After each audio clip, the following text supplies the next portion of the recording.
হাদিস শরীফে এসেছে যে ব্যক্তি বিনা কারণে পরস্পর 3টে জুমা ছেড়ে দেবে। কটা? একটু সবাই মিলে বলুন, আপনাদের কষ্ট হচ্ছে না তো?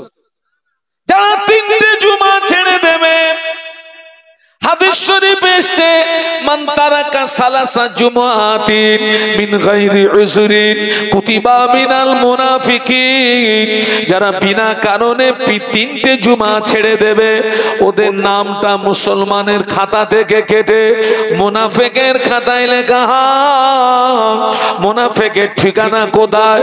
আল্লাহর কোরআন সাক্ষী দিয়েছে ইন্নাল মুনাফিকিনা ফিদ দারকিল আসফালি মিনান নার, মুনাফিকের ঠিকানা হলো জাহান্নামের নিম্নতম স্থান। বলুন নাউজুবিল্লাহ। জাহান্নামের নিম্নতম স্থান মানে জাহান্নাম ডিপ কতটা? আল্লাহ নবী সাহাবীদের নিয়ে বসেছিলেন, হঠাৎ আল্লাহ নবী সাহাবীদের জিজ্ঞাসা করলেন, ও আমার সাহাবীরা তোমরা কি কোনো আওয়াজ শুনতে পেয়েছো? না ইয়া রাসূলুল্লাহ, কিসের আওয়াজ? আল্লাহ নবী বললেন, ও আমার সাহাবীরা আল্লাহ পাক জাহান্নামের উপর থেকে একটা পাথর ছেড়ে দিয়েছেন, ওই পাথরটা এই মুহূর্তে জাহান্নামের নিচে গিয়ে পৌঁছানো। আমি রাসূলুল্লাহ ওই পাথরের আওয়াজ শুনতে পেয়েছি। আল্লাহ নবী বলেছিলেন, ও সাহাবীরা জাহান্নামের উপর থেকে বড় একটা পাথর যদি ছেড়ে দেওয়া হয়, ওই পাথরটা জাহান্নামের নিচে পৌঁছাতে ৭০,০০০ বছর সময় লাগবে। একটু বলুন আল্লাহু আকবার, আর একটু জবান খুলে বলুন। জাহান্নামের উপর থেকে একটা বড় পাথর ফেলে দিলে ওই পাথরটা জাহান্নামের নিচে পৌঁছাতে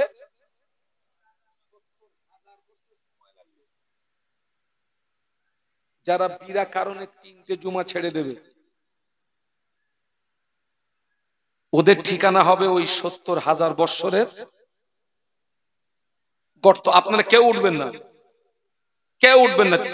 এই ভাই, যত লোক যাবেন তত চুপ করে বসুন।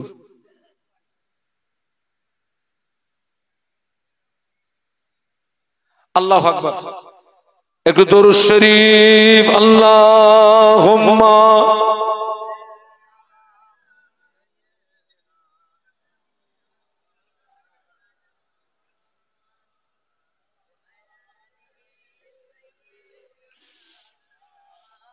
মাশাআল্লাহ। একটু আওয়াজ বাড়ান না। আল্লাহুম্মা সাল্লি আলা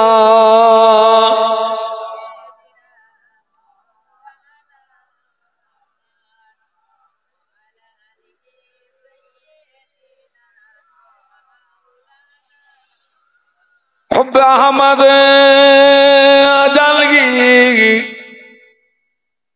सीने में गए,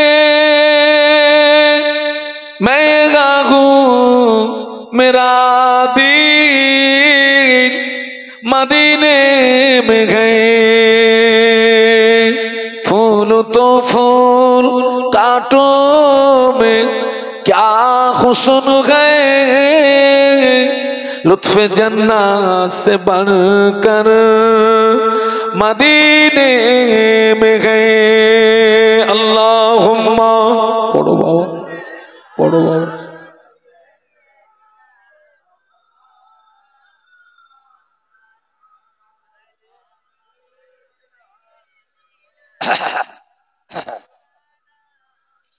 একটু বলুন আল্লাহু আকবার। আমার মূল আলোচনা যেন আপনি হারিয়ে ফেলবেন না। জ্ঞান আছে, আমল নেই, ওটা মনে রাখবেন। আমি কিন্তু ঘুরে আবার ওইখানে আসবো।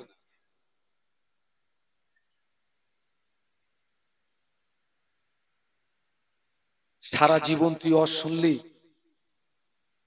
সপ্তাহে একটা দিন মসজিদের সঙ্গে তুই সম্পর্ক তৈরি করতে পারলি নি। কিসের মুসলমান তুই? আর একদল মুসলমান আছে জুমার নামাজ পড়ে, তবে ওদের ভিতরে আবার দুটো দল। জুমার নামাজ পড়ে গো। জুমার দিনে টোটালে 22 রাকাত নামাজ। কত? 2 রাকাত নামাজ হলো তাহিয়াতুল উযুর নামাজ, 2 রাকাত নামাজ তাহিয়াতুল মসজিদের নামাজ, 4 রাকাত নামাজ ক্বাবলাল জুমার নামাজ, 2 রাকাত নামাজ ফরজ নামাজ, 4 রাকাত নামাজ বাদিল জুমার নামাজ, 4 রাকাত নামাজ আখিরি জোহরের নামাজ, 2 রাকাত নামাজ সুন্নাতুল ওয়াক্তের নামাজ, 2 রাকাত নামাজ নফল নামাজ। কিন্তু সচরাচর দেখতে পাওয়া যায় জুমার দিনে মসজিদে যদি 500 মুসল্লি থাকে, 2 রাকাত ফরজ নামাজ হওয়ার পরে 350 পালিয়ে যায়, 150 থেকে যায়, ওরা পরের নামাজগুলো পড়ে না।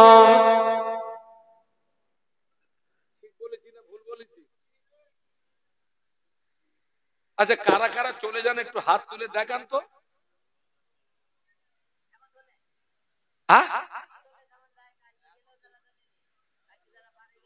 আচ্ছা, আমরা যদি এখান থেকে 30 বছর পিছিয়ে যাই চাচা, এই পালানোর রোগ কি ছিল? বলুন বলুন। না না। আচ্ছা, এই রোগটাকে আনলে কে? এই রোগটা আনলো কে?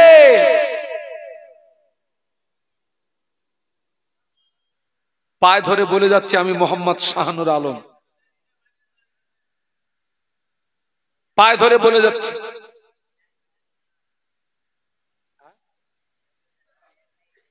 ও, পায়ে ধরে বলে যাচ্ছি আমি আপনাদের বাড়ির পাশের ছেলে। আমার মনে হয় এখান থেকে হাঁক মারলে আমার বাড়ি শোনা যাবে। আপনাদের আব্বা আম্মার দোয়া। আমার তো লোকালিটিতে মাহফিল কম। আমাকে আপনারা দেখেন, লোকালিটি দেখেন, হাওড়া, হুগলি, পূর্ব মেদিনীপুর, পশ্চিম মেদিনীপুর, বাঁকুড়া, বীরভূম, নামখানা, কাকদ্বীপ, ডায়মন্ড হারবার, মালদা, মুর্শিদাবাদ আমাকে ছুটতে হয়।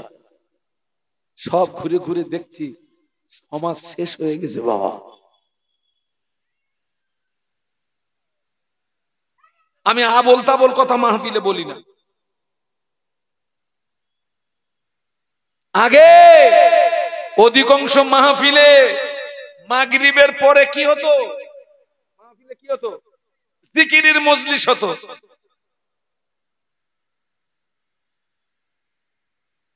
অধিকাংশ মাহফিলে মাগরিবের নামাজের পরে জিকিরের মজলিস হতো। ঠিক বললাম না ভুল বললাম? আরে কথা বলেন না কেন? জিকিরের মজলিসে গুনাহ মাফ হয়, আল্লাহর রহমত নাজিল হয়। এখন তো জিকির আমরা তুলে দিছি। হয় হোক গেছে, তুই চুপ কর দিন। এখন কি হচ্ছে? গজল শিল্পী এনেছে, একজন গজল বলতেছে আর একজন দুই ধারে দুটো মাইক্রোফোন নিয়ে, দেখেছেন? হুক্কু হুক্কু হুক্কু হুক্কু হুক্কু। আচ্ছা, হুক্কু হুক্কু কি? হুক্কু হুক্কু গজল শিল্পী এনেছেন, মেয়ে ছেলে বেটা ছেলে না পাচ্ছে, শালা না পাচ্ছে সব।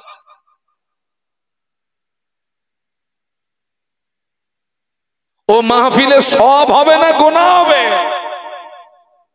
কথা বলে না। যদি আমি যদি ভুল বলি বলে দেন, আমি ওর কথা উল্টো করব। হুক্কু হুক্কু করতেছো কেন?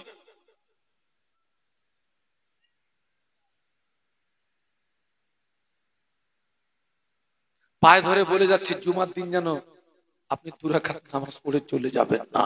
আল্লামা হুজুরের কিতাব খুলুন, নামাজ শিক্ষা খুলুন, আমি আপনার চোখে আঙুল দিয়ে দেখিয়ে দেই। এই যে তাহিয়াতুল উজু এবং তাহিয়াতুল মসজিদ, যেটাকে আমরা বলি দুখুলুল মসজিদ। আগেকার দিনে মানুষ কর্মব্যস্ত ছিল, এই 4 রাকাত মানুষ অধিকাংশ মানুষ এই 4 রাকাত নামাজ পড়তো না। তাই আল্লামা হুজুর এই 4 রাকাত নামাজকেও জুমার অধ্যায়ের ভিতরে দিয়ে দিয়েছেন যাতে করে পড়ে। অন্যদিন আমরা পড়ি, অন্তত জুমার দিনে পায়ে ধরে বলে যাচ্ছে। আগে সব জায়গায় ফাঁকি দিয়েছিলাম, আল্লাহর ঘরটা ভালো রেখেছিলাম, এখন আল্লাহর ঘরেও ফাঁকি দিচ্ছি, আল্লাহর ঘরেও ফাঁকি দিচ্ছি।